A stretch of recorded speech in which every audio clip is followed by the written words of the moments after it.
মালিক আজকে আমাদেরকে খাবে নাকি আমাদেরকে দিয়ে কোনো নতুন এক্সপেরিমেন্ট করবে? হ্যাঁ মালিক, তোমার পাগলা এক্সপেরিমেন্ট আজকে আবার শুরু হয়ে গেছে, তাই তো?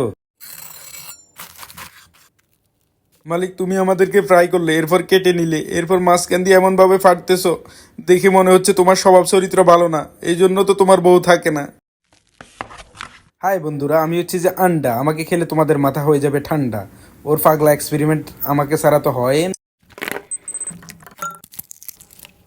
হাই বন্ধুরা, আমি হচ্ছে যে অ্যাভাকাডো। হ্যাঁ, জিভে জল চলে আসছে। হ্যাঁ হ্যাঁ হ্যাঁ। মালিক, তুমি আমাকে এভাবে ফিশে দিলে কেন? তুমি কি বানাচ্ছো বলো তো? ভাই, মালিক আজকে আমাদেরকে দিয়ে কি বানাবে বলতো? চুপ কর। মালিকের পাগলা এক্সপেরিমেন্ট শুরু হয়ে গেছে। শালা যাই। মালিক, এটা কি বানালে বলো তো? দেখে তো মনে হচ্ছে খেতে অনেক মজা হবে। হ্যাঁ, প্রথমেই বলেছিলাম তোমার স্বভাব চরিত্র ভালো না। জায়গা বরাবর দুইটা আন্ডা ঢুকিয়ে দিলে তো। হুম হুম হুম, হ্যাঁ। আর হ্যাঁ বন্ধুরা, একটা লাইক একটা সাবস্ক্রাইব করে